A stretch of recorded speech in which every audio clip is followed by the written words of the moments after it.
C'est un thème très très intéressant et passionnant, et normalement il faudrait plusieurs jours pour en parler, donc on va réduire au maximum notre communication pour essayer de parler de l'essentiel, vous donner envie de découvrir cet outil, comme nous on a eu envie de le découvrir et de partager, et même d'aller plus loin, de découvrir de nouvelles facettes. Donc on va parler de l'énéagramme. Ce matin, il y a eu un violoniste qui est venu, et puis après, un soufi qui est venu parler de la poésie, du soufisme. Et j'avais évoqué les notes de musique. Cet après-midi, vous avez vu, bizarre, mais il y avait un chanteur avec une guitare juste avant qu'on arrive, et on était encore dans la musique. Donc, il faut savoir que l'énéagramme est un très très vieil outil qui a été transmis par la tradition soufie, qui a été réintroduit en Occident au début du siècle dernier par Gurdjieff, qui a ramené ça des confréries soufis d'Afghanistan ou Pakistan, on ne sait pas trop où il a pris ça. Toujours est-il que ça a été transmis par le soufisme. On sait que les pères du désert le connaissaient probablement parce qu'ils ont parlé de 7 péchés capitaux. Il y en a 9. La grande révélation, c'est qu'on va en ajouter 2. Et on sait que Pythagore avait dessiné cette figure. Donc si on peut avoir la figure, est-ce que tu peux nous l'envoyer? Voilà, la figure de l'énéagramme. C'est une figure, ça veut dire figure à 9 points. Pythagore, donc la Grèce ancienne, dessine cette figure et parle de 9 sphères sonores qui organisent le monde. Gurdjieff reprendra ça et va dire qu'on peut expliquer le fonctionnement de l'univers avec cette figure. Alors c'est un peu présomptueux, mais on peut vous dire que nous on travaille ça depuis une quinzaine d'années et qu'effectivement on a l'impression que plus on étudie cette figure, plus on rentre dedans, plus on rentre dans ces symboles et plus... On rentre dans la vie parce que le 9 en numérologie, vous savez que c'est le 0 ou le tout, le rien ou le tout. Et c'est le chiffre sacré chez les Chinois, enfin bref, il y a toute une mathématique là derrière et une symbolique. Donc on n'a pas eu de mathématicien à ce forum, et bien on va en faire un peu de mathématiques. Alors, cette figure, elle remonterait à Pythagore au moins, mais comme beaucoup d'enseignements qui viennent du passé, on ne peut pas dire que ce sont les Grecs anciens qui auraient inventé ces figures. Parce que vous allez voir, au bout de 10 minutes, vous allez dire comme nous, c'est impossible qu'un humain se réveille un matin en disant, même s'il s'appelle Pythagore, hein, en disant tiens, je vais me faire une figure avec 9 points, puis ça va décrire l'univers. Parce que Pythagore a essayé de faire la figure à 1 point, 2 points, 3 points, 4 points, 5 points. Et à 9 points, il a fait cette figure-là. Pythagore, c'est un géant. Hein. Mais c'est pas possible que ça vienne d'un seul humain, parce qu'il y a quelque chose, comme dans l'astrologie, la numérologie, toutes les sciences qui viennent du passé, les sciences humaines, il y a quelque chose qui nous dépasse. Alors, bien sûr qu'il doit y avoir autre chose de transcendantal. Hein. En fait, ce qui est important pour nous et vous, c'est que pendant ce forum des médecines de l'âme, ça va décrire cette figure étonnante, ça va décrire toutes nos errances d'âme, nos compulsions, les choses qu'on ne peut pas s'empêcher de faire, mettre du sens. Et après, une fois qu'on a bien vécu l'ombre, comme ce matin le disait Eric, eh bien, on peut découvrir ce qu'on est venu vivre, exprimer pour le meilleur pour nous et pour le meilleur pour la vie, vous comprenez? C'est vraiment ce chemin-là qui va vous permettre de vous comprendre, vous, et puis ensuite de comprendre les autres, de les accepter dans leurs différences, parce qu'il y a 9 énergies différentes, vibrations différentes qui constituent la vie à tous les niveaux. Alors, la conférence s'intitulait l'énéagramme, je crois, les 9 chemins de l'âme. En fait, il y a au moins 3 branches d'enseignement de l'énéagramme. Il y a une branche qui est beaucoup utilisée par la psychologie moderne, parce que c'est un outil très très pertinent pour décrire plein de choses, de phénomènes d'interaction interpersonnelle, etc.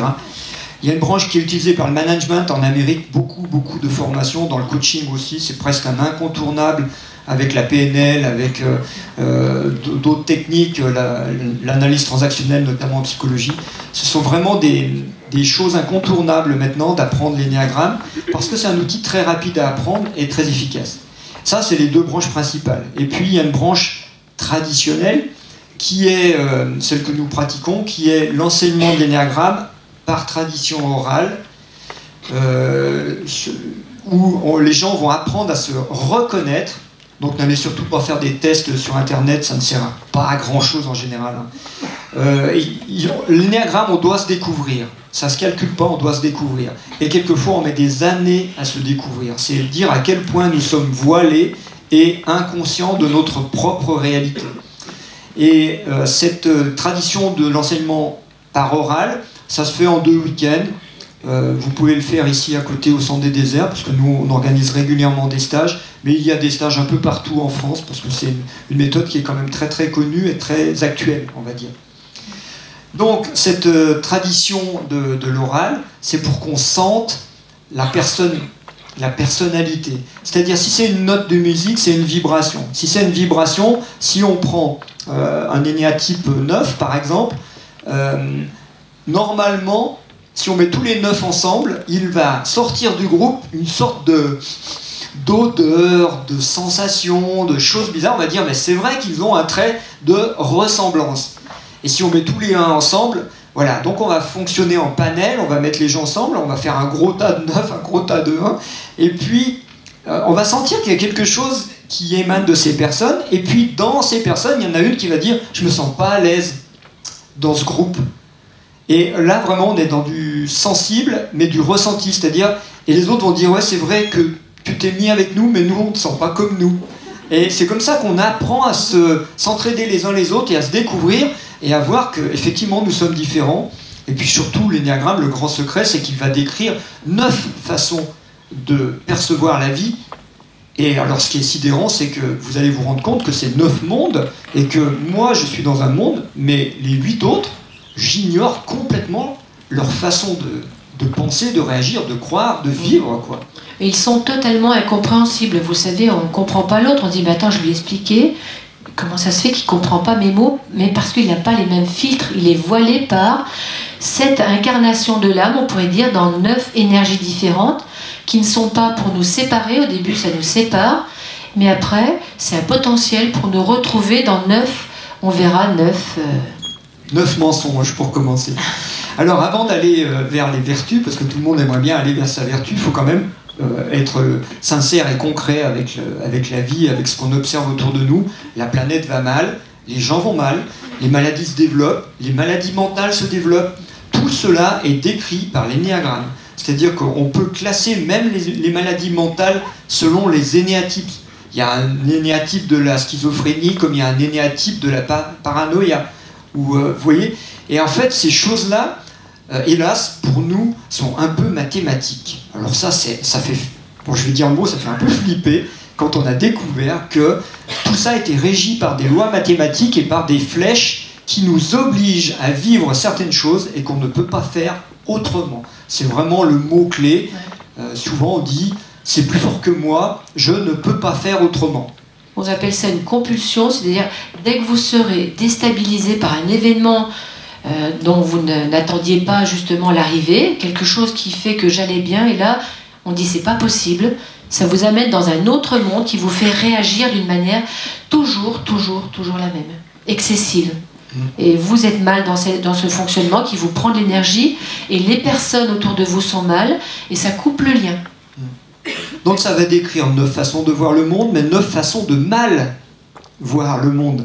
Et l'intérêt de l'énéagramme, c'est qu'en un week-end, ça vous dit tout de suite pourquoi vous agissez comme ça. C'est-à-dire que ça ne va pas se contenter de décrire des comportements, même si ça peut être réduit à une analyse de comportement. On va vite se rendre compte qu'il y a, par exemple, pour un comportement, 9 raisons cachées d'avoir ce comportement. Par exemple, je suis un enfant, je range ma chambre, mais ça peut être un comportement de 1 qui veut que sa chambre soit parfaite, mais il ne sait pas trop pourquoi. Ça peut être un comportement de 2 qui se dit « tiens, ça va me faire plaisir à papa, il va m'aimer ». Ça peut être un comportement de 3 parce qu'il aime bien se mettre des challenges. Ça peut être un comportement de 4 qui veut être original. Enfin, il y a 9 façons de ranger sa chambre. Au moins. Parce qu'après, on va se rendre compte qu'on est 7 milliards d'individus et qu'il y a 7 milliards de façons de ranger sa chambre. Mais on va en classer déjà 9 grands types, parce que ces grands types vont nous permettre de détecter derrière une peur. Et ce matin, j'ai entendu Éric Geoffroy parler de ça, dans le soufisme, bien sûr. Il y a beaucoup de traditions qui vont ramener ça à ce mot qu'on appelle peur, et qu'on soit clair, c'est pas une peur biologique, hein, c'est pas une peur de survie, quoique elle active des réflexes de survie, c'est une peur mentale, c'est-à-dire c'est un mensonge. Mental, menteur, je vous rappelle, même racine. Donc, il y a 9 peurs mentales, mensonges, qui nous dirigent, et nous sommes, Gurdjieff disait, des marionnettes. Gurdjieff était un maître un peu atypique, hein, on va dire, qui avait des disciples au début des années 1900, et pendant la guerre de 14, il enseignait, c'est un Arménien, je crois, à la base, il enseignait en Russie, il avait des disciples, et les disciples lui disaient comment on peut faire pour arrêter la guerre, la Première Guerre mondiale. Et Gurdjieff leur disait, mais ouvrez les yeux, regardez autour de vous, voyez que les gens sont des marionnettes. Il n'y a personne, même vous, il n'y a personne qui est autonome, qui est libre. Tout le monde est une marionnette téléguidée par quelque chose qu'il ignore. C'est-à-dire, on est tous persuadés d'avoir un libre arbitre, persuadés d'être conscients, c'est faux. Il y a des comportements, il y a des schémas de pensée, il y a des choses qui nous viennent, qui nous sont complètement imposées par quelque chose que l'on ignore. C'est pour ça que l'énéagramme est un outil avant tout de développement spirituel, parce que ça va aller dégager l'ego petit à petit pour faire émerger quelque chose d'autre, qui est notre moi profond, qui est quelque chose d'assez mystérieux, puisque vous avez vu tous les conférenciers tournent autour de cette notion de mystère. Qu'est-ce que c'est? Qui sommes-nous vraiment, hein? Mystère. Mais en tout cas, l'énéagramme va nous dire qui nous ne sommes pas. Or, le problème, c'est qu'on a construit toute notre vie sur cette croyance et ce fonctionnement. Et c'est difficile de lâcher un fonctionnement existentiel parce qu'on a peur de mourir. Si je ne suis pas gentil, je vais être méchant. Si je ne suis pas beau, je vais être laid et tout le monde va me repousser. Si je ne suis pas au service, on ne va plus m'aimer. Si je ne suis pas fort ou intelligent, je n'aurai pas de lien avec les autres. Vous comprenez ça? On a tous ça. C'est plus fort que nous. Il faut que j'apprenne, il faut que je sois fort, il faut que je sois au service. En fait, il faut que nous amène à nous oublier. Donc là, on est en peine. Et ça prend vraiment toute notre énergie, tout notre temps. Alors, on regarde 2 secondes la figure pour voir déjà quelques aspects qui sont assez bluffants, puis après on va aller voir les 9 mensonges. Bon, symboliquement, c'est un rond, donc c'est l'univers. Hein. Quand on fait un rond dans le passé, ça symbolise le ciel et la terre. C'est ce qu'on voit quand on a un œil qui regarde, on voit ça, on voit un rond. Donc quand on symbolise quelque chose dans un rond, c'est qu'on va symboliser le tout. Mais, comme ça vient aussi par le soufisme et qu'il y a les mathématiques, pour les soufis, c'est aussi le rien. Puisque le zéro, c'est une invention des Arabes, hein, je vous rappelle. Le zéro, c'est l'invention...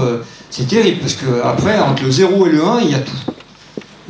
Les mathématiciens, ils sont un peu dans ce truc-là. Donc il y a le 0 ou le rond qui est le tout. Et puis dedans, il y a un triangle qui représente la Trinité. Alors la Trinité, toutes les traditions parlent d'une Trinité, mais là, on va rejoindre la tradition grecque avec 9 points qui sont du registre de l'instinctif, le ventre. 3 points, pardon. J'étais déjà dans le 9. 8, 9, 1 qui sont dans le registre instinctif, le ventre.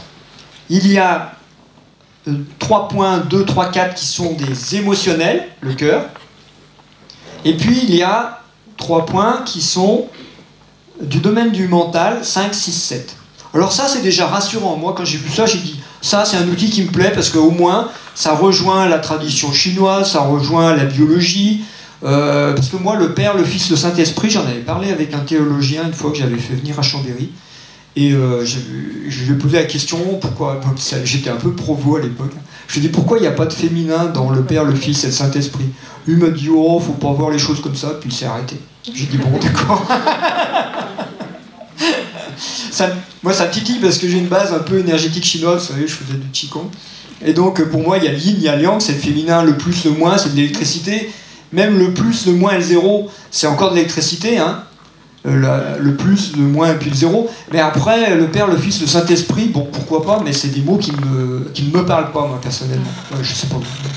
Alors, une petite précision, quand Gilles dit il y a les instinctifs, 8, 9, 1, émotionnels, 2, 3, 4, l'humanité n'est quand même pas découpée aussi strictement dans 3 niveaux. Tout le monde a un corps, tout le monde a un émotionnel et tout le monde a du mental. On est bien d'accord. Sauf que ces 3 répartitions vont induire que certaines personnes seront en permanence dans le mental. Le mental tourne, cherche, doit savoir, où on est pris en haut. Certaines personnes seront plus focalisées dans leur centre émotionnel et auront des problématiques au niveau émotionnel. D'accord? Et donc des maladies à ce niveau-là et plus au niveau physique. Oui, parce que ça, tu as raison, ça va induire aussi des zones sensibles. Parce que par exemple, les 2, 3, 4 étant du domaine émotionnel sont centrés sur le cœur. C'est eux qu'il faut surveiller au niveau cardiaque, par exemple. Parce qu'ils sont plus fragiles. Mais attention, ça ne veut pas dire qu'un 8 ne peut pas faire de crise cardiaque. Évidemment que si, hein. On est bien d'accord. Mais ça va déjà faire une attraction sur certaines zones du corps. Et les Chinois en parlent aussi. Avec leur approche, ils n'ont pas l'énéagramme, mais en énergétique, sur les 3 dantian, ils appellent ça, ils vont parler des sensibilités de celui-là, de celui-là, de celui-là. Et ça va rejoindre complètement l'enseignement de l'énéagramme. Juste une chose, on a les 3 niveaux. On a tous un corps, on a tous un cerveau reptilien, un cerveau limbique, un cortex. Donc on a tous les 3 niveaux. Sauf que quand un 8-9-1 rencontre un problème dans sa vie, comme c'est un instinctif, et vous allez vous reconnaître les instinctifs, il dit « Qu'est-ce que je dois faire ?» Faut faire quoi?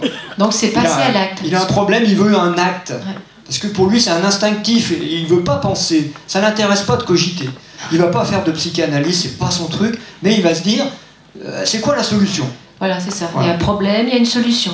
Et c'est dans le concret. Hein. Mais ils sont assez binaires, hein, vous avez entendu. Bon, on va mettre de l'humour si on n'est pas capable de rire de soi. Je fais partie des instinctifs, je sais comment je fonctionne. On n'allait pas me dire que je ne fonctionne pas comme ça. Je sais que chaque fois qu'il arrive quelque chose, dans ma tête, ça dit tout de suite, il faut faire quoi? Bon, c'est comme ça, c'est mon mode de fonctionnement. Les 2, 3, 4, eux, c'est un peu plus compliqué. On va rentrer dans des domaines plus compliqués, moins binaires, parce qu'eux, ils ressentent les choses, et ils veulent ressentir. C'est-à-dire, quand il y a un problème, est-ce que j'ai envie ou pas envie? Est-ce que j'aimerais faire ça ou pas? Est-ce qu'on m'aime ou est-ce que j'aime? Est-ce que j'aime pas? Je les caricature un peu. Hein. On va rire, hein, parce qu'il faut rire de nos mensonges. Tout ça, c'est faux. Hein. C'est pas parce qu'on fait un acte qu'on est sorti de l'auberge. Hein, je peux vous le témoigner aussi. Et c'est pas parce que je ressens si j'ai envie ou pas envie que j'ai réglé le problème. Et donc les 2, 3, 4, eux, leur obsession, ça va être un peu, effectivement, de ressentir quelque chose de l'ordre de l'affect, de l'envie, de l'amour, de ces choses-là. Ça va?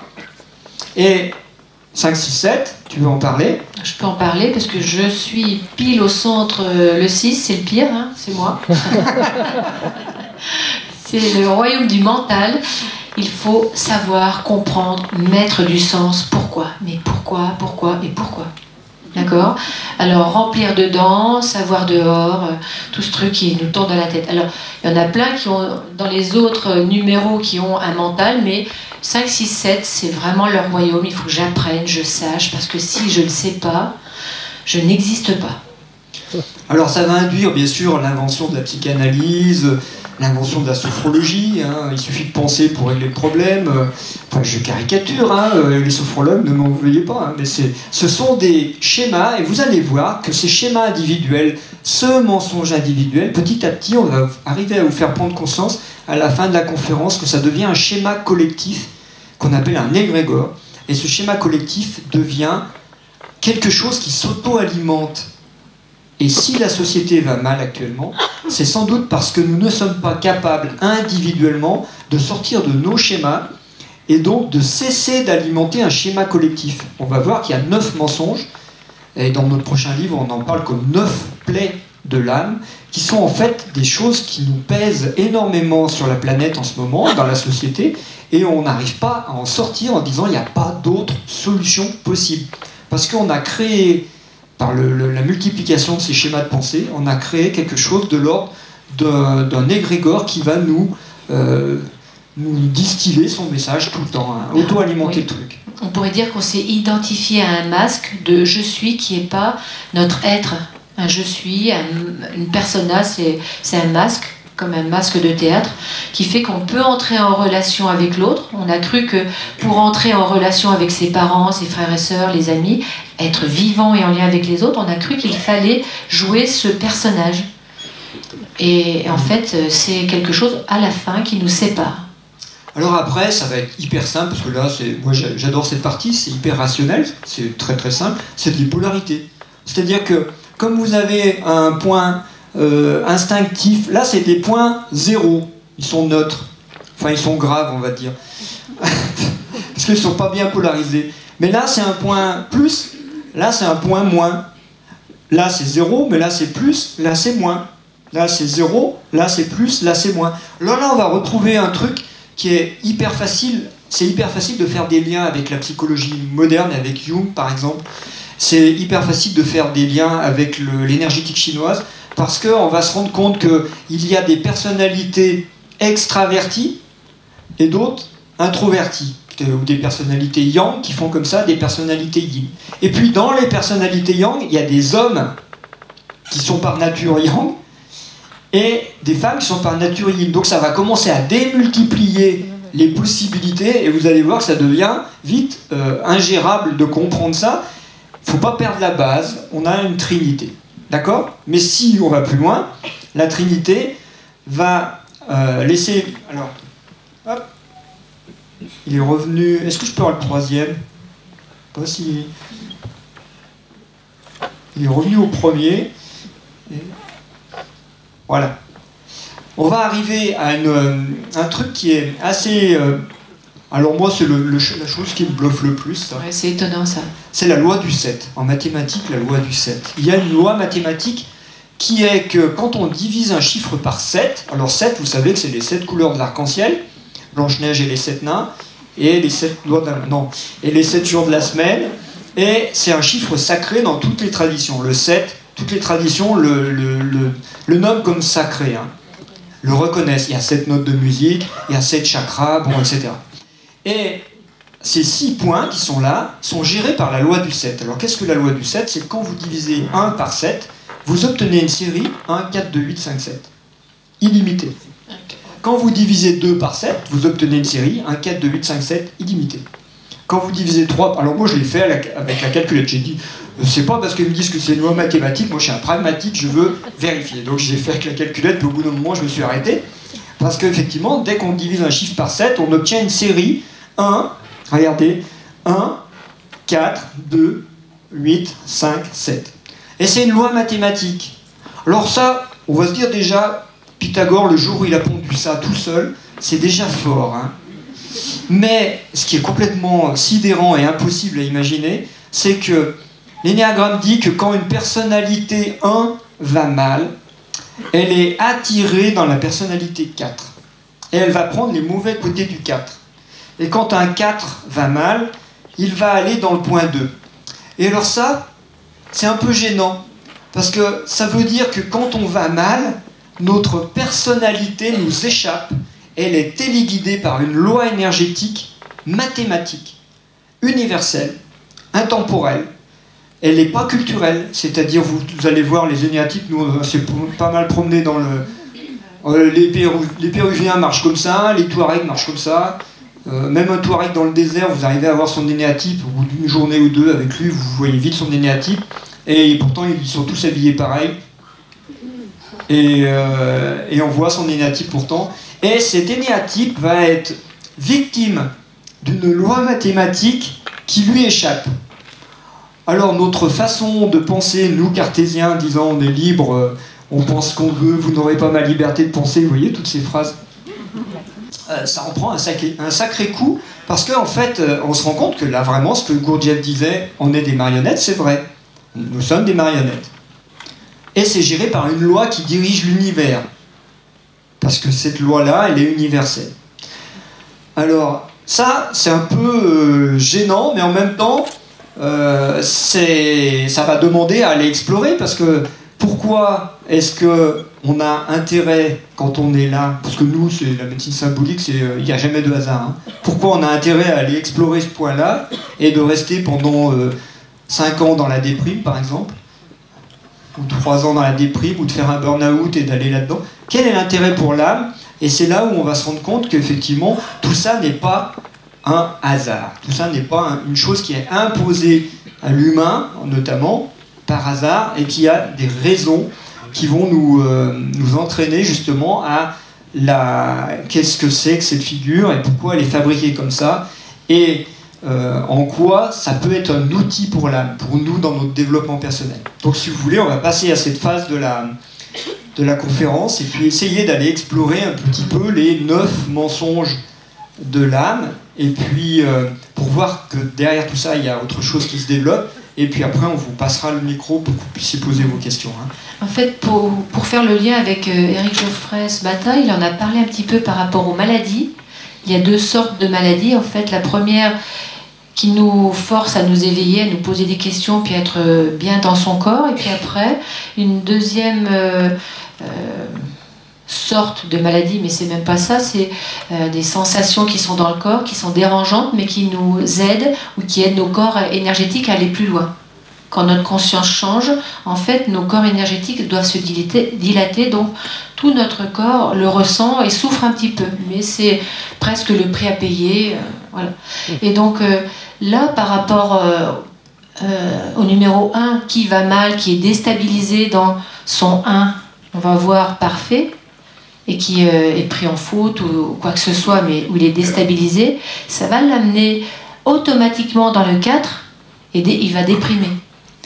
Et cette déprime, on pourrait dire que là, il va aller toucher le fond, comme s'il rencontrait son mur, pour là se poser des questions et donc pouvoir rectifier quelque chose qui n'était pas en accord avec son âme. Parce que, comme on l'a entendu depuis 3 jours, la perfection n'existe pas. On est là dans un monde de matière où on doit expérimenter. Et nos expériences décalent toujours, donc on ne peut pas garder un monde parfait, sinon il n'y a plus de vie. Vous le savez ça. D'où l'exemple que donne Rose. Alors, nous, on n'aime pas les mots que l'on met sur l'énéagramme. Nous, on dit le 1, mais Rose a dit le mot qu'on utilise dans les livres, c'est le perfectionniste. Et quand il va aller là, pour une période plus ou moins longue, nécessaire, c'est clair que là, un point de déprime, ça peut être un point de suicide, hein. Ça peut être mortel. Mais quand on ressort de ça, et qu'on revient là, on se rend compte en fait que la perfection était un mensonge. Et c'est ça qui est intéressant, c'est que tous les 9 mensonges, on a les outils, effectivement on va arriver là, va arriver s'incarner avec un de ces mensonges, mais ça va tellement lui faire mal à un moment, le mensonge va tellement lui faire mal, qu'elle va être quasiment obligée, si elle est un peu sensée, elle va être obligée de réagir à ça, et cette obligation de réaction va l'amener à évoluer. C'est ça que dit l'énéagramme, hein. Donc les mensonges sont vraiment des outils, mais qu'il va falloir dépasser un jour.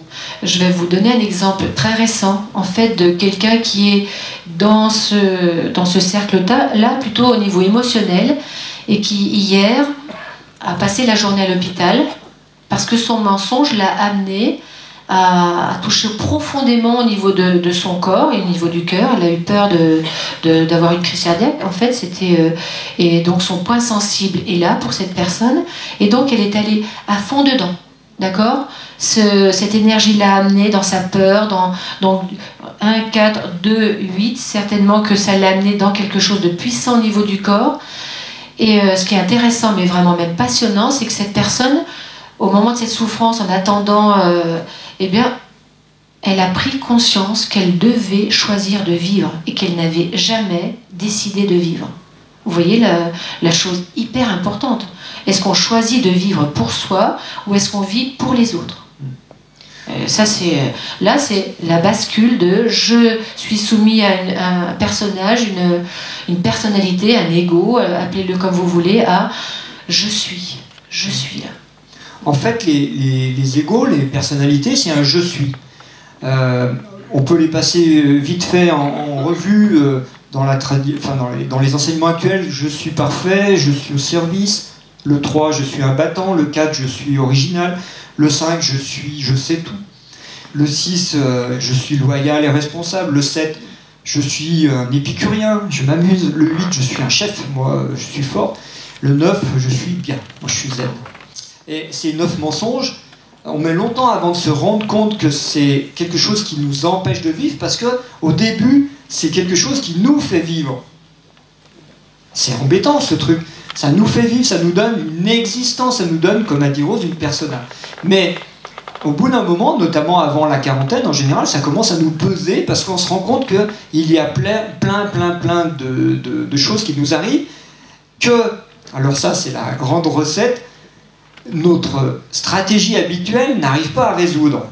C'est-à-dire, nous on pose souvent, quand on veut déstabiliser quelqu'un qui me dit oui mais moi je sais faire, par exemple, je prends un exemple de l'épicurien il peut nous dire non mais vous prenez la tête avec tous vos problèmes, il n'y a pas de problème, vous avez qu'à imaginer que vous êtes au bord de la plage sur le sable fin et puis voilà, il n'y a plus de problème. La sophrologie par exemple, vous voyez ce truc. Je dis ça, j'en ai fait un peu comme ça aussi. Et non, mais c'est une boutade. Donc, vous voyez, il n'y a qu'à penser à autre chose. La pensée positive, c'est la même chose. Il n'y a qu'à penser positif et il n'y a plus de négatif. Mais, et nous, c'est là où c'est intéressant, on dit à ces personnes, ok, tu as une solution. Où tu en es maintenant? Pourquoi tu nous consultes? Pourquoi tu vas mal? Ben, le constat, il est rapide et efficace. Ça veut dire que ce que tu utilises comme outil ne marche pas. Pour toi, attention, parce que la sophrologie et la pensée positive, qui sont des inventions de 7, va marcher pour tous les négatifs, sauf pour le 7. Et ouais. Et c'est ça qui est passionnant, c'est que vous allez voir que ce qui marche pour les autres ne marche pas pour vous, c'est sans doute parce que votre outil n'est pas le bon. C'est-à-dire que vous utilisez un mensonge, pour vous ça ne marche pas, mais pour les autres, c'est une vérité, ça va marcher. Et ça, c'est complètement déstabilisant parce qu'on va se rendre compte qu'il n'y a pas de bonne thérapie, il n'y a pas de bonne médecine, il n'y a pas de choses qui soient adaptables à tout le monde parce qu'on est tous différents, en fait. Pour rebondir sur la sophrologie, en fait, on pourrait dire que, à part le numéro 7 qui doit arrêter d'en imaginer trop, pour tous les autres, il faut dilater son mental qui a peur et qui radote les vieilles recettes, les vieilles croyances, je peux pas, il faut pas, je dois pas, vous voyez. Donc la sophrologie va aider votre mental, sauf le 7, votre mental à aller voir plus loin, à accepter une autre réalité que celle qui vous enferme. D'où ce que disait tout à l'heure Céline, qui disait, en fait, l'énéagramme va vous amener beaucoup de compassion et de compréhension des autres, et on va arrêter de juger les autres parce que, comme disent les Amérindiens, il suffit de marcher 3 lunes dans les mocassins de l'autre pour se rendre compte qu'on ferait mieux de faire taire nos jugements. Parce que l'autre, il est comme nous, une marionnette, et qui ne peut pas faire autrement que de faire ce que cette figure lui raconte. Hein. Ouais, ça l'oblige, ça. Alors, on va pas rentrer dans le descriptif des personnalités, parce que là, il faut 3 jours, dans une journée, mais bon, c'est pas le but. On va s'amuser avec les 7 péchés capitaux, et les transformer en 9, ça vous va? Et puis, on va mettre derrière les mensonges. D'abord, on va retraduire les péchés, parce que les péchés sont mal traduits. Hein. Et ça va nous permettre de voir derrière les mensonges qui sont là, et qui guident un peu toutes nos personnalités, notre mental menteur, pour essayer d'aller voir après, si on a le temps, on verra, qu'est-ce que ça cache et qu'est-ce qu'on doit inverser pour aller mieux. Hein. En fait, moi j'ai envie de rajouter quelque chose, c'est pas une erreur de se construire avec un ego. Hein. C'est sûrement, puisque ça existe, une obligation pour exister dans ce monde de matière, s'individuer pour un jour retrouver le lien avec les autres, en avoir tellement envie qu'on va dépasser cette limitation. Alors on va commencer par le 9. Parce que le point 9, c'est le dernier de la figure, mais c'est le premier en fait. Parce que le point 9, vous savez que c'est un point 0, en numérologie, quand vous additionnez, faites une addition numérologique, un chiffre, vous allez par exemple 45, c'est 5 et 4, ça fait 9. Et vous allez vous rendre compte que si vous additionnez dans une suite de chiffres un 9, le 9 disparaît, il compte pour du beurre. Alors c'est la personnalité qui compte pour du beurre. Voilà. C'est le point qui rassemble tous les autres points, c'est-à-dire que l'âme, quand elle va s'incarner, elle va rentrer dans un oubli de sa nature divine. On a eu plusieurs conférenciers qui ont parlé de ça, c'est-à-dire l'âme commence par oublier, et elle va oublier sa nature divine, c'est le monde d'avant, et elle va s'oublier par le même coup. On va oublier notre moi profond. Donc le point 9, c'est l'oubli de soi, on pourrait le symboliser comme ça, l'oubli de soi. je compte pour du beurre, moi je suis bien, je suis là, je suis posé, mais ça va, quoi, tout va bien. Mais je m'oublie, je compte pas. En fait, le point 9, c'est celui qui n'a pas vraiment d'ego. Il n'y a pas trop d'ego, il est là, Alors, posé. à part que si on oublie notre nature divine dans le monde dans lequel on vit, le monde de matière, eh bien on a peur. D'où va apparaître la peur. Tout le monde va avoir une peur différente de l'autre, mais une des 9 peurs vont être créées parce qu'on a oublié notre nature divine, notre puissance créatrice. Donc on va créer notre mal avant de comprendre et un jour de découvrir qu'on pourrait peut-être créer notre bien, notre guérison. C'est le chemin. Oui. D'où, si vous voulez retrouver votre nature divine, on vous prévient tout de suite, il va falloir retrouver d'abord votre peur. Si vous ne voyez pas votre peur, l'énéagramme dit que vous ne pourrez pas évoluer parce que c'est en retraversant notre peur existentielle que l'on va retrouver derrière notre nature divine. Mais si on ne fait pas ce travail d'aller affronter sa peur, c'est pour ça que l'énéagramme c'est un outil super, c'est qu'il va vous pointer tout de suite où se trouve votre peur et que vous allez savoir que tous les jours vous devez l'affronter. Ouais, la peur c'est comme un voile, vous savez que nos peurs c'est un peu réducteur, mais ce sont des croyances mentales, c'est pas un serpent qui passe, c'est à l'intérieur de nous et ça nous voile la réalité et ça le fait en permanence. Et quand on commence à la voir, ça veut dire qu'on se désidentifie d'elle et donc là on peut tranquillement, et ça prend un peu de temps quand même, la dépasser et au quotidien la dépasser pour exister enfin. Donc le 9, comme il est dans l'oubli de soi, ça va être un expert pour faire vivre les autres. Hein. Il est un peu l'homme à tout faire, la femme à tout faire. Il est comptable, il va compter pour les autres, il compte l'argent des autres par exemple. Il est au service des autres, enfin, bon, c'est un peu un truc comme ça. Et le péché capital qui est là, je vous le donne, mais vous n'avez jamais imaginé ça, c'est la paresse. Non pas la paresse au sens où on vous traduit maintenant au caté en disant il ne faut pas être paresseux, il faut travailler. Non, non, le 9 peut être un travailleur infatigable, c'est pas ça. La paresse, au sens spirituel, c'est d'être ici et de ne pas s'occuper de soi. Je répète, et ça vous êtes tous concernés parce que le point 9 on l'a tous, c'est d'être ici dans cette incarnation et de ne pas faire la seule chose pour laquelle on est venu, c'est de ne pas s'occuper de soi, c'est-à-dire de ne pas s'occuper de son âme. On veut tous sauver son frère, aider les voisins, on veut tous que nos parents changent, que je ne sais pas quoi, mais on ne s'occupe pas de soi. Ça s'appelle de la paresse. Alors qu'on a une seule chose à faire, c'est se réaliser. Moi je prends toujours l'image de l'arbre, comme si vous étiez un arbre, l'arbre de vie. Vous devez l'aider à pousser, à émerger de vous pour porter vos fruits et une fois qu'il sera grand, puissant, qui va créer quelque chose, ça va vous nourrir et nourrir la vie. Mais en ce moment on a oublié ça, donc on reste dans une inaction. Voilà. On passe au point 1. Le point 1, c'est, on a dit tout à l'heure, c'est le perfectionniste. Le perfectionniste, lui, son truc, je vous rappelle que c'est un instinctif assez binaire. Hein. Lui, il pense qu'il y a le noir et le blanc. Il y a le bien et le mal. Donc ça va faire quelqu'un d'assez rigide et d'assez, on peut dire le mot, assez intégriste, parce qu'il pense qu'il y a une bonne façon de faire les choses. Et donc, quand il y a une chose qui n'est pas faite selon ce que lui juge être de la bonne façon de faire les choses, ça le met en colère. Donc ça va être le point de la colère, du jugement et de la colère. Et évidemment, vous allez retrouver, après, si on a le temps, on passera en revue dans la société, vous allez voir des choses, en ce moment, il y a par exemple, je vous donne un exemple pour vous voyez, fassiez les liens symboliques.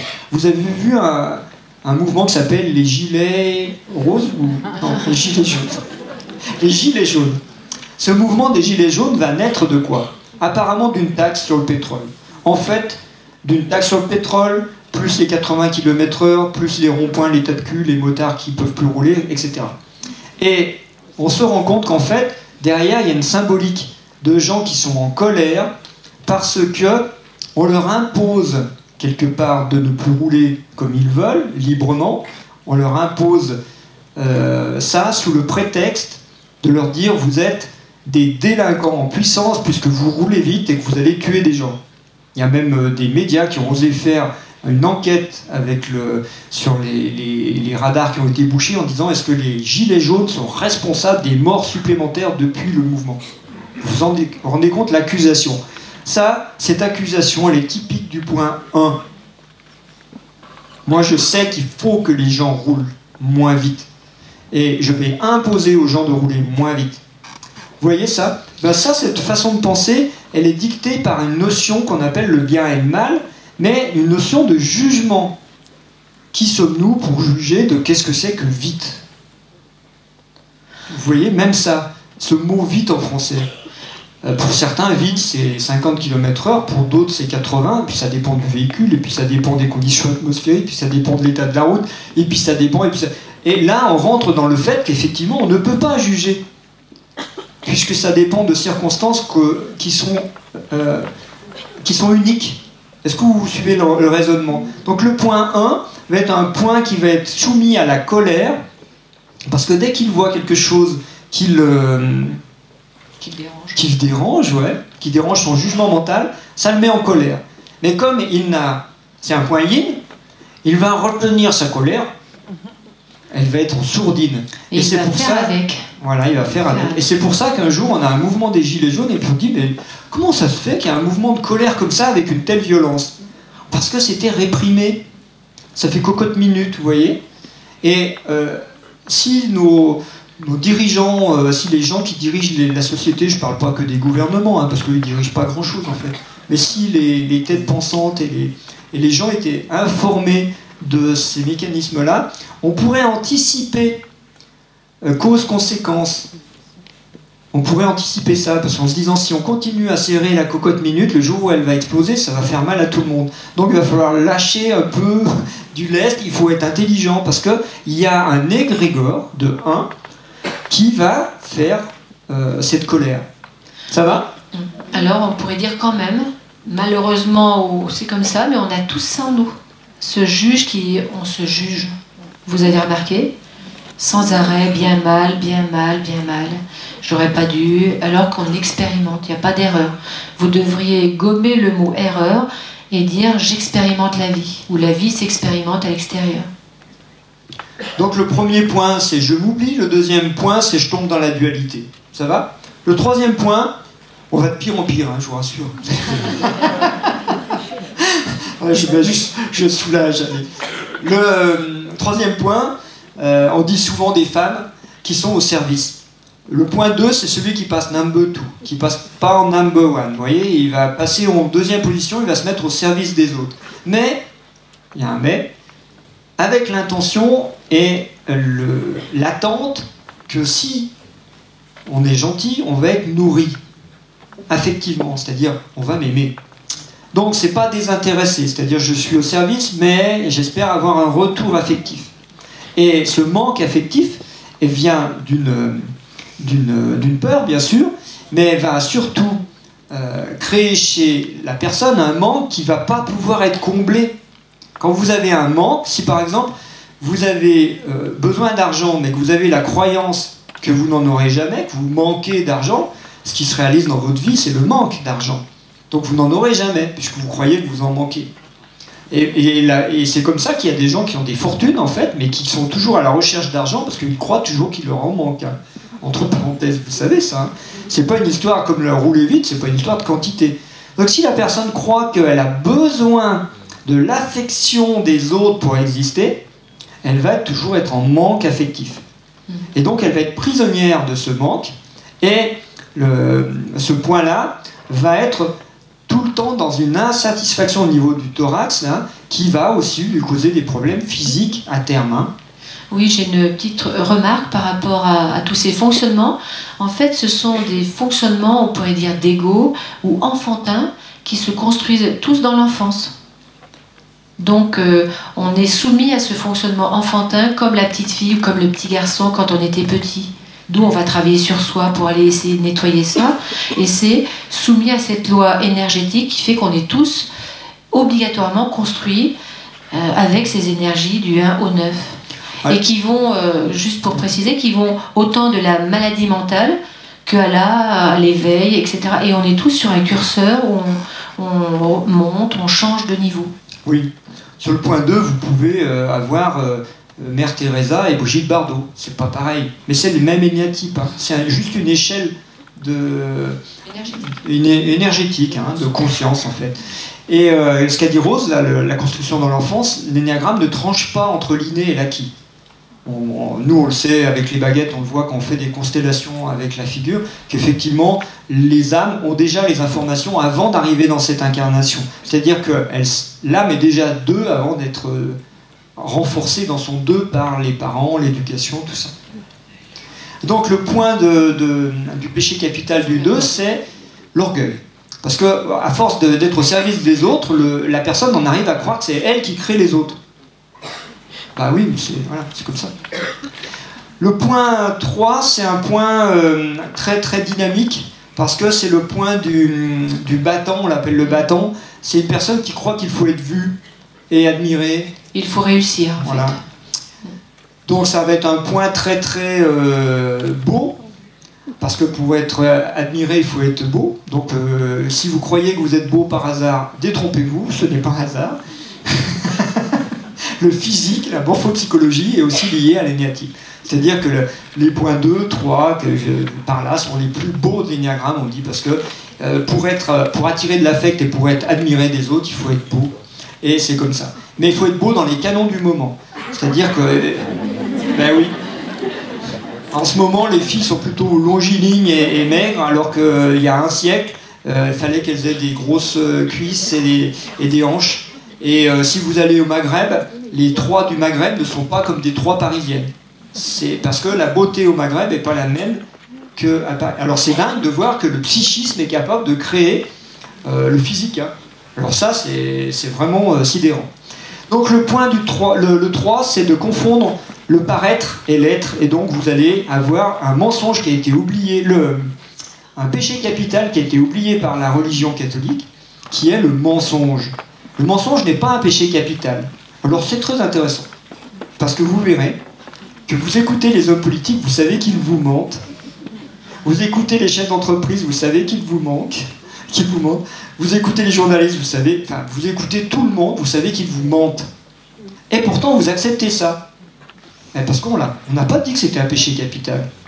On peut mentir, après tout, vous savez que les promesses n'engagent que ceux qui les croient, etc. C'est comme si c'était une banalité. Et dans le prochain livre, moi, j'avais écrit un petit passage là-dessus en disant, mais est-ce une banalité? Est-ce qu'il faut banaliser le mensonge à ce point-là? Ou est-ce que c'est vraiment quelque chose de capital? C'est le point 3 qui soulève cette question. Il reste 20 minutes, c'est très bien. Le point 4, parce qu'après, vous n'avez pas fait le 5 et le 6. Le point 4, c'est facile. C'est un point qui recherche l'originalité pour exister.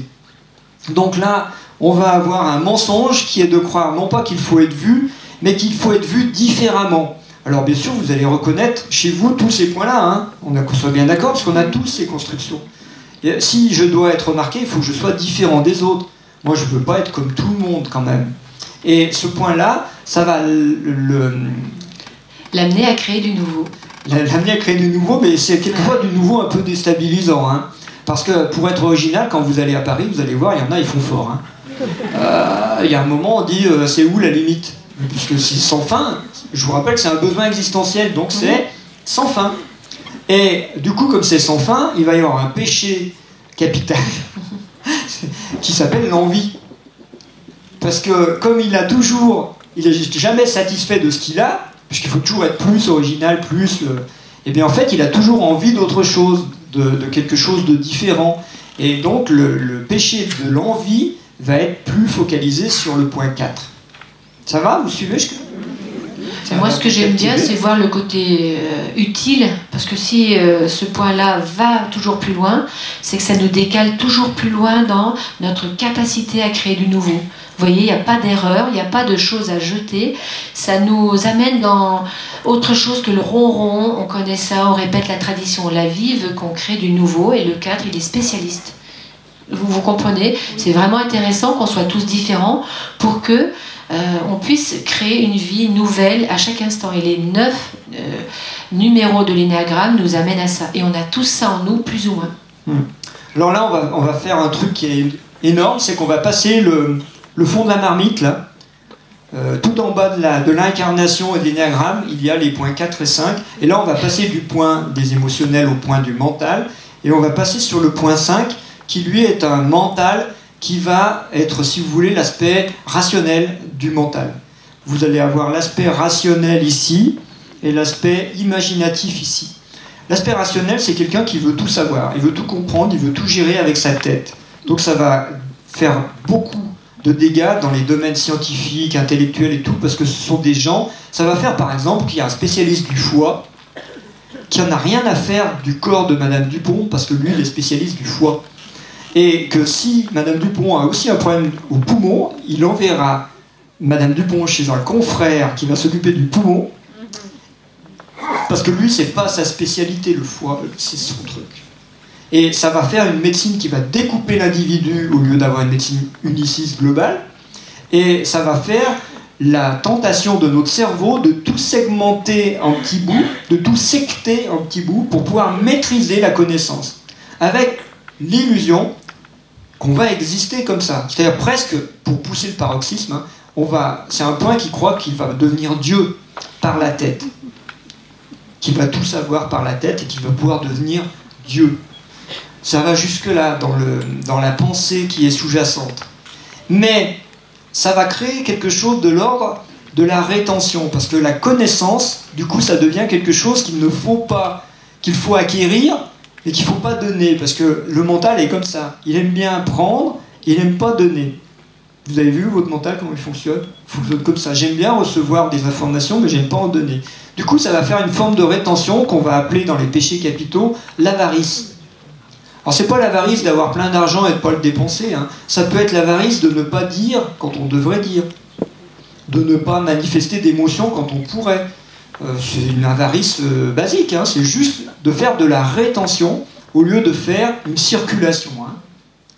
Ça va pour le point 5? C'est un intello, hein. On est rentré chez les intellos. Alors c'est un intello et il y a beaucoup de scientifiques, moi j'avais lu ça il y a très longtemps, mais en fait des chercheurs, mathématiciens qui en fait réduisaient la vie à 2 lois et puis une loi. Donc ça les a amenés dans leur segmentation à retrouver le 1. Vous voyez, dans la petite partie, il y a le tout. Et donc on pourrait dire que c'est pas inutile, c'est aussi une manière de prendre la vie ou dans le 1 ou dans le tout.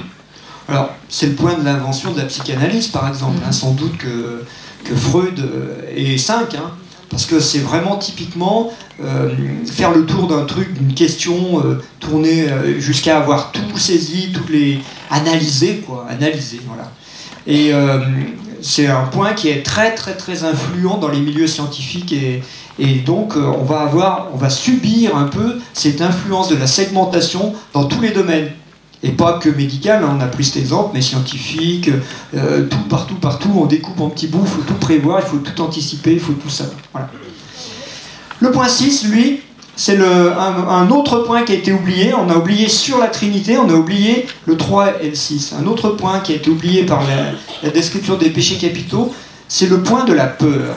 Lui, c'est le point du mental, donc c'est le point de la peur. Le mental ne fonctionne qu'avec la peur, et donc pour se rassurer, le 6 passe sa journée et sa vie à anticiper les problèmes et à essayer de les régler par anticipation. Sauf que le problème n'existe que dans sa tête. C'est-à-dire, mon fils a pris sa voiture pour aller en boîte de nuit, oh, j'espère qu'il n'a pas eu un accident, il faut que je l'appelle pour savoir si tout s'est bien passé. La personne est en train de créer une peur. La peur devient réelle, parce que le cerveau ne fait pas la différence. Je vous rappelle que c'est tout vos mental hein, qui fonctionne, le mental fonctionne comme ça.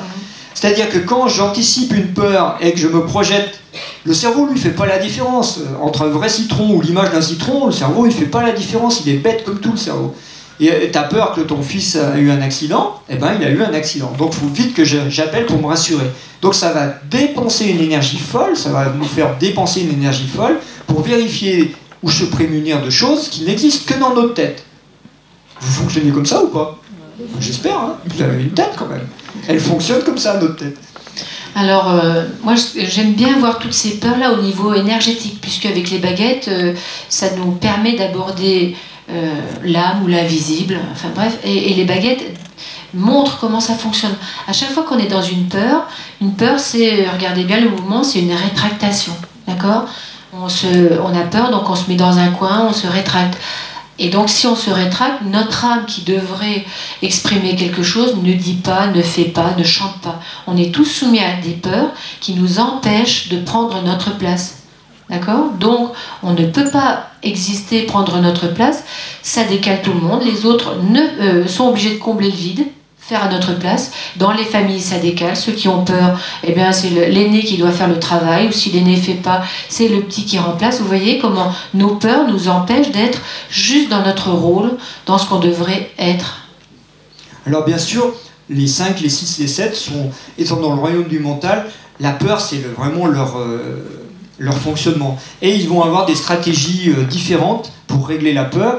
Mais le point 6, lui, il est tellement dans le point 0, tellement envahi par les peurs que souvent, il ne fait que passer son temps à se prémunir de choses imaginaires. Enfin, pas imaginaires, oui, si. Enfin, des peurs. Ça va? Et donc, la peur est un péché capital qui a été oublié par la tradition. Voilà. On l'a pas cité comme péché capital. Alors moi, j'ai envie de rajouter un petit truc là qui me vient. En fait, la peur, on anticipe sur autre chose. Si ça existe, c'est que ça a une fonction. Certainement qu'on imagine quelque chose, on se relie à un futur qu'on peut ramener dans le présent. C'est peut-être compliqué ce que je dis, ça va, vous voyez? Et donc ça nous permet de faire du lien.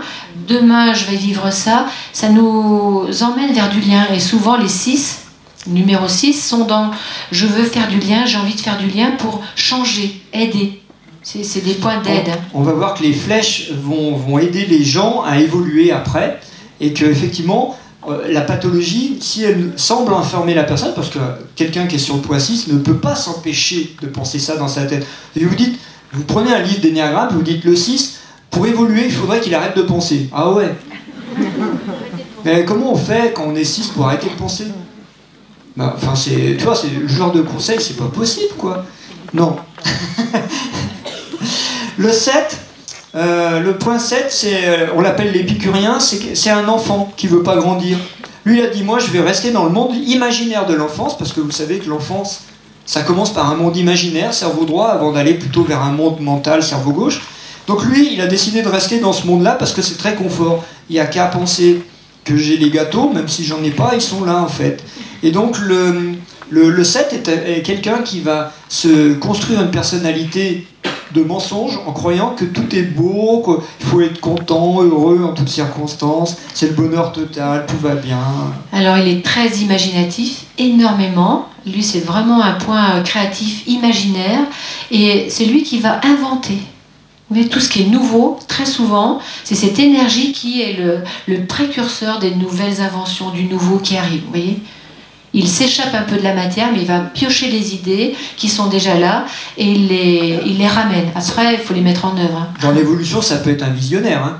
Mais dans la pathologie, qu'est-ce que ça donne? Ça donne quelqu'un qui, comme il veut éviter une peur, hein, on ne vous parle pas des peurs qui sont derrière, parce que c'est trop long, mais derrière, il y a une peur qui lui fait rechercher par cet imaginaire une pseudo-satisfaction. En fait, comme cette peur est toujours active, il est toujours en soif de satisfaction, donc ça va donner des personnalités narcissiques, égocentriques, toujours à la recherche de plaisir, ce qu'on appelle des fois les narcissiques, là, justement, et qui va être dans le péché de la gourmandise. Parce que si il pense qu'il manque de manger, il va pas arrêter de manger. S'il pense qu'il manque de relations, il va pas arrêter de chercher des relations, etc., etc. Et donc il va être dans le péché de la gourmandise, c'est-à-dire qu'il va en être gavé à la sortie, quoi. Hein, et ça va encore le rendre plus malade, bien sûr. Donc là, c'est le point de l'hépatite C. On voit des fois des maladies qui vont se focaliser sur des énéatypes parce que la conséquence des abus, eh bien, elle va entraîner le diabète, des maladies comme ça, vous voyez, des maladies pour ceux qui mangent trop, par exemple. Mais attention, tous les 7 ne le vivent pas sur l'alimentaire. Ils peuvent le vivre sur d'autres domaines. Hein.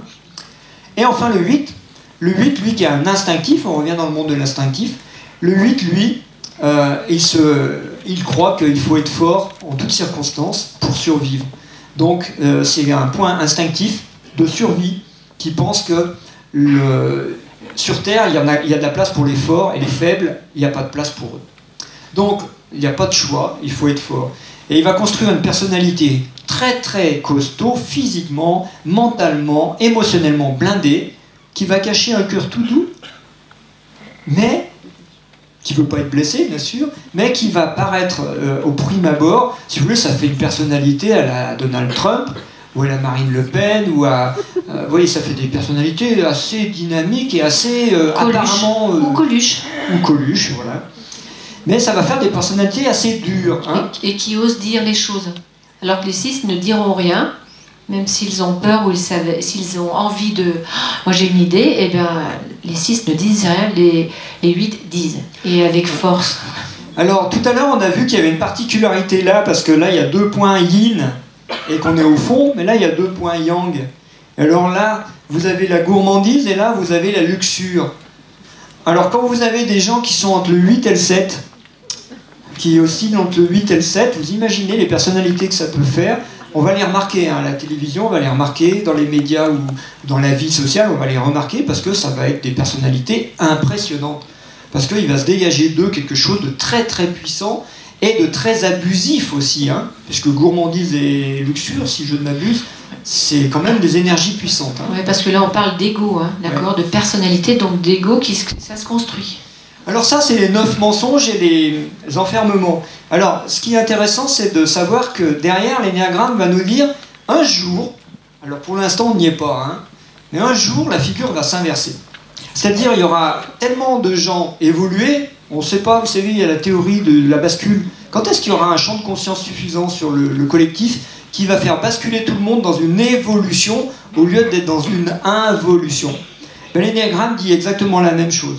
Un jour, les flèches vont arrêter de tourner en involution, comme ça, comme au début, mais elles vont tourner en évolution, en sens tellurique. Et en évolution, ça veut dire que les 9, au lieu d'aller mal dans le 6, vont aller bien dans le 3, que les 3 vont aller bien dans le 6, etc. C'est-à-dire que tout le monde va se mettre à évoluer.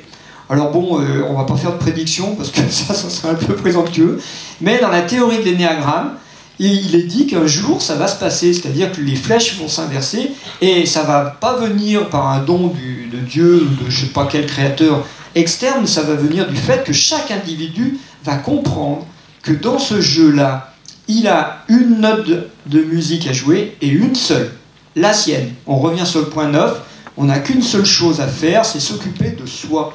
Et c'est pas être égoïste, c'est vraiment l'essentiel, votre essence, votre but, vous devez vous occuper de vous. Et regardez bien, ce qui est fabuleux, c'est que dans la flèche, là c'est l'univers, c'est le 1, etc. Mais en fait, nous on rajoute ça dedans, l'humain. Et en fait, vous allez voir que, bizarrement, c'est un peu la conclusion de notre conférence, c'est que, bizarrement, dans toutes ces individualités qui sont nécessaires pour exister, ces personas, ces égos, en fait, on est tous interreliés par des flèches, par des interactions invisibles, qui font que si, par exemple, un 6 évolue, il va contaminer la figure du collectif, et que peut-être que le 6, par exemple, c'est un bout du bassin, là, que le 7, c'est un bout de la croix, ici, et vous allez voir que les points 7 et les points 2 sont souvent des enseignants infatigables aussi, ils aiment bien transmettre, vous allez voir, ils aiment bien distribuer la croix, vous allez vous rendre compte que vous tous, vous croyez que vous êtes isolés, que vous devez exister, c'est un mensonge, vous existez déjà. 2, que vous croyez exister d'une certaine manière, c'est un mensonge. Et vous allez vous rendre compte que vous existez d'une manière telle que vous pouvez inverser un processus qui vous emmène vers une pathologie pour aller vers une vertu. Hein, on ne peut pas développer tout ça aujourd'hui. Mais donc, on peut se rendre compte que chacun d'entre nous, on a quelque chose à jouer par notre note de musique pour inverser une involution en évolution, et que cette inversion va contaminer tout un collectif parce qu'on fait tous partie, même si on est individu, on fait tous partie de ce collectif. Oui, c'est vrai, et quand les gens vont mal, on peut, nous on remarque, hein, qu'on peut les mettre dans une case, on pourrait dire dans un numéro, mais quand les gens vont bien, c'est impossible. Ils sont dilués, c'est comme si on pouvait accéder à toutes ces énergies-là pour les capter et les vivre. Et on a découvert, ou mis au point, une manière d'aborder cette figure-là avec les baguettes en se plaçant au niveau du cœur, donc de l'âme. Et on peut aborder l'univers et voir les errances de notre âme avant l'incarnation pour pouvoir les corriger, les corriger en conscience. On ne les corrige pas avec une gomme, mais on comprend, on met du sens et on le vit différemment. Et ça peut changer une vie. Super. Est-ce qu'on peut couper le vidéo parce que ça éblouit? Je sais pas si... Ouais, super. Et moi j'aimerais bien qu'il y ait quelques échanges de questions-réponses parce que là ça fait déjà beaucoup d'informations. On ne peut pas vous aller plus loin dans l'enseignement de l'énéagramme, c'est juste pour vous donner un petit aperçu de l'outil puis du potentiel qu'il y a derrière. Il est infini le potentiel, hein, puisque quand je vous dis qu'on peut classer la psychanalyse à tel endroit ou les gilets jaunes à un autre endroit, c'est un peu fascinant, mais ça fait un peu peur aussi de pouvoir tout mettre dans des cases. Il faut faire attention à un moment. Hein. Mais en fait, moi je pense que cet outil-là, à force de le pratiquer, il n'y a que quand on se voit, quand on voit qui on est, qu'on peut changer. Avant, on est identifié à un personnage et on ne peut rien changer. On croit que c'est nous, c'est moi, je ne peux pas changer. Et quand on sort du bain, on voit la couleur du bain et là, on peut modifier quelque chose. L'intérêt, c'est de voir ces fonctionnements, ces vieux fonctionnements qui ne sont plus d'époque et pouvoir avoir une clé pour en sortir, pour exister. Alors, est-ce qu'il y a des questions ?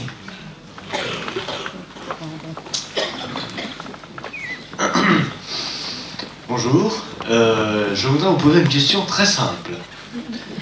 Comment peut-on arriver à bouger concrètement dans sa vie sur le plan concret et sur le plan émotionnel quand on n'a pas la motive en fait? Pas là. Quand on n'a pas la motivation, ouais. On se dit oh, à quoi ça sert oui. Oui, très bonne question. Alors, l'énéagramme peut répondre de multiples manières. Hein. Ce qui est sûr, c'est qu'il y a une règle de l'énéagramme qui est expliquée, c'est que on ne peut évoluer qu'en traversant sa peur. Et rassurez-vous, comme votre peur est inconsciente, un jour elle va se manifester. C'est-à-dire avant 40 ans, il est impossible que vous n'ayez pas traversé plusieurs fois votre peur parce qu'elle va se matérialiser. Si vous avez quelque chose derrière la tête, ça forcément un jour ça viendra devant et ça va se matérialiser. Donc les peurs que l'on cherche à éviter pour exister vont se matérialiser. Et en se matérialisant, on va se rendre compte qu'on n'en meurt pas. Et ça va commencer à nous faire évoluer. Alors ça, c'est quand on subit le processus de l'énéagramme, de la création. Quand on en a conscience, on voit arriver la chose, et là, on peut dépenser beaucoup moins d'énergie, parce qu'au lieu de se prendre la vague et d'être dans un tourné-boulet pendant 30 mètres, on va pouvoir vraiment anticiper les choses et dépenser moins d'énergie. Parce que là, ce que vous dites, ce que vous soulevez, c'est la fatigue due au manque d'énergie. À un moment, ce manque d'énergie fait qu'on n'a plus la force, comme on dit. Et c'est intéressant, l'énéagramme peut apporter ce type de réponse. Alors après, il peut y avoir plein d'autres réponses. Moi, j'aimerais dire aussi pour vous et puis pour tous ceux qui ont un vide au niveau de la motivation. En France, on est quand même des champions de la déprime. Hein. Donc ça veut dire qu'on n'est pas relié là et on est en vide de moteur. Motivation, mouvement, moteur. Il y a une chose, il faut passer par le corps, en fait. Avoir du sens, mettre du sens en haut, mais surtout retrouver le corps, c'est notre base. Et très souvent, nous on le voit en séjour de soins de l'âme, des soins du sens et le corps, marcher, revivre, du lien avec les autres, ça aide à se relier à la vie. Il ne faut pas rester seul. On pourrait le remontrer sur la figure, mais c'est pas intéressant. Chaque point est relié par des flèches, et si vous observez bien la figure, tous les points sont reliés à l'instinctif. Tous. Ce qui n'est pas le cas pour les autres règnes. C'est-à-dire que chacun d'entre nous, on est relié à un instinctif, et que l'instinctif, c'est souvent effectivement la clé, une des solutions pour sortir des problèmes. On a un quart d'heure de retard, là ? C'est pas vrai. Bon, est-ce qu'il y a du retard, en fait ? On est vivant, hein ? C'est la bonne heure, hein ? À la bonne heure, d'ailleurs. Alors, ce qu'on va faire, plutôt que de faire des questions, ce qu'on va faire, c'est qu'on va monter au stand de la librairie Garin, et puis on vous rejoint là-bas. D'accord ? Allez, merci beaucoup. Merci à vous.